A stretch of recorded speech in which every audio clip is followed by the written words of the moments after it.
दोस्तों आज मैं आपको एक ऐसे मुल्क के बारे में बताने जा रहा हूं जो कुदरती वसाइल से माला माल है, जहां पर 99% मुसलमान रहते हैं। एक ऐसा मुल्क जहां पर सैटेलाइट सिस्टम, हॉलीवुड मूवीज़ या कोई भी फिल्म देखने पर पाबंदी है। ऐसा मुल्क जहां पर टाई पहनना भी जुर्म माना जाता है। दोस्तों इस मुल्क का नाम है ईरान। अगर आपको ईरान के बारे में ये वीडियो अच्छी लगे तो चैनल को सब्सक्राइब करते हुए साथ में मौजूद बेल आइकन को ज़रूर प्रेस करें, ताकि हमारी हर नई आने वाली वीडियो आपको सबसे पहले मिल सके। दोस्तों ईरान का पूरा नाम इस्लामी जमहूरिया ईरान है। ईरान दुनिया का एक खूबसूरत तरीन मुल्क है। ईरान के लोग खूबसूरती के साथ साथ मेहमान नवाज और दिल के बहुत अच्छे होते हैं। ईरान दुनिया का कदीम तरीन मुल्क है, जिसे फारिस भी कहा जाता था। ईरान को 7000 कबल मसीह में आबाद किया गया था। ईरान का रकबा 16,48,000 स्क्वायर किलोमीटर पर है, जो कि पाकिस्तान से 2 गुना ज़्यादा है, जबकि पाकिस्तान का रकबा 7,96,096 स्क्वायर किलोमीटर है। रकबे के लिहाज से ईरान दुनिया का 70वां बड़ा मुल्क है।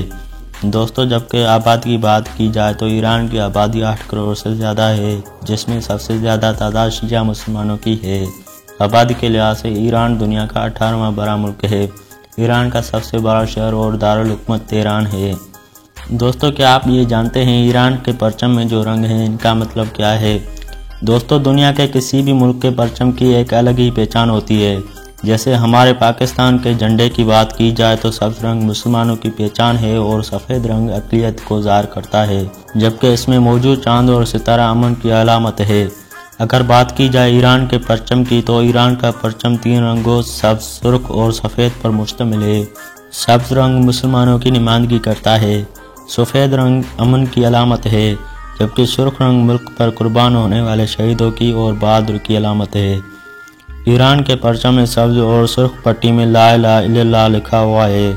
इसका मतलब है अल्लाह के सिवा कोई मबूद नहीं, जबकि इसके बीच में सफ़ेद पट्टी में अल्लाह का नाम लिखा हुआ है। इस बात पर एक लाइक तो बनता है। दोस्तों ईरान का ये परचम 1980 के इनकलाब के बाद अपनाया गया था।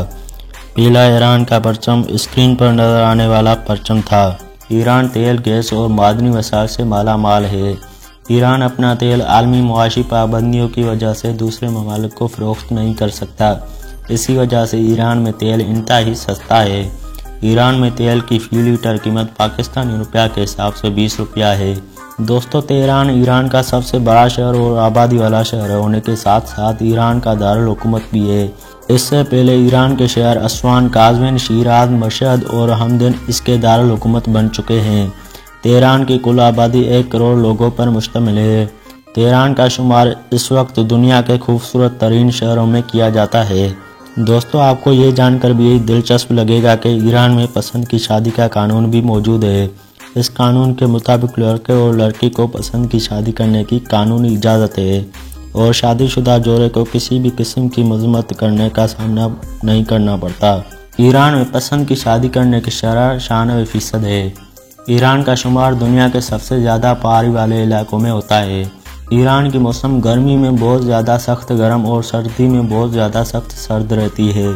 ईरान के लोग देहातों से ज़्यादा शहरों में ज़िंदगी गुजारते हैं। ईरान का दूसरा बड़ा शहर मशहद है, जिसकी आबादी 30 मिलियन है। इस शहर में दुनिया की सबसे बड़ी इमाम बारगाह भी है, जिसमें हज़रत इमाम अली रज़ा का रोज़ा मुबारक भी है, जिसकी वजह से ईरान दुनिया भर के मुसलमानों के लिए मुक़द्दस मकाम है, जहां हर साल लाखों लोग ज़ियारत करने आते हैं, जिसमें सबसे बड़ी तादाद शिया मुसलमानों की होती है। ईरान में सबसे ज़्यादा फ़ारसी ज़ुबान बोली जाती है, जो कि मुल्क की कौमी और सरकारी ज़ुबान है। दीगर बोली जाने वाली ज़ुबानों में तुर्की, अरबी और आर्मीनी शामिल है। दोस्तों ईरान में एयरपोर्ट की तादाद 20 से ज़्यादा है, जिनमें से बड़ी एयरपोर्ट का नाम इमाम अहमद खुमैनी इंटरनेशनल एयरपोर्ट है। ईरान में कुल एयरलाइन की तादाद 21 है, जिनमें हर साल 15 लाख से ज़्यादा लोग सफ़र करते हैं। ईरान में अंदरून मुल्क सफ़र इंतहाई सस्ता है। दोस्तों अगर बात करें हमारे मुल्क पाकिस्तान की, जिसमें अंग्रेज़ का बनाया हुआ रेलवे निज़ाम और अंग्रेज़ की दी हुई ट्रेनें मौजूद हैं, जिनों में ना कोई जदीद किस्म की सहूलत मौजूद होती है और सफ़र भी खतरे से खाली नहीं होता। जबकि बात की जाए ईरान के रेलवे निज़ाम की तो ईरान में ट्रेन का आला सिस्टम मौजूद है, जहां खाने पीने के बेहतरीन सहूलत के साथ साथ पुरकशिश माहौल और जदीद किस्म की स्टेशन मौजूद हैं। दोस्तों आपने ईरान की तारीखी हैसियत तो ज़रूर सुनी होगी। ایران کو فارس بھی کہا جاتا تھا۔ پرانے ایران کے لوگ آگ کی پوجا کیا کرتے تھے جو کہ ہزاروں سالوں سے بنا کسی وقفے سے جاری رہتی تھی۔ آج بھی ایران میں ایسے لوگ موجود ہیں جن کی تعداد 15,000 کے قریب ہے، جنہیں زرتشت یا مجوسی بھی کہا جاتا ہے۔ ایران میں خواتین کے لیے برقع پہننا ضرور ہے اور عورت کی عمر 9 سال کے بعد اسے با پردہ رہنا ہوتا ہے، جس کے لیے ملک میں باقاعدہ قانون موجود ہے۔ دوستو، ایران کا قومی جانور شیر ہے جبکہ قومی پرندہ شاہین ہے۔ اگر کھیلوں کی بات کی جائے تو ایران کا قومی کھیل کشتی ہے، جبکہ ایران میں فٹ بال بھی بہت زیادہ پسند کیا جاتا ہے۔ ایران کی فٹ بال ٹیم فیفا ورلڈ کپ میں کھیلتے ہوئے بھی نظر آتی ہے۔ تو دوستو، یہ تھے کچھ انفارمیٹو فیکٹس ایران کے بارے میں۔ امید ہے آپ کو ہماری ویڈیو اچھی لگی ہوگی۔ مزید ایسی ویڈیوز کے لیے ہمارے چینل کو سبسکرائب کریں اور ساتھ میں موجود بیل آئیکن کو ضرور پریس کریں تاکہ ہماری ہر نئی آنے والی ویڈیو آپ کو سب سے پہلے مل سکے۔ شکریہ۔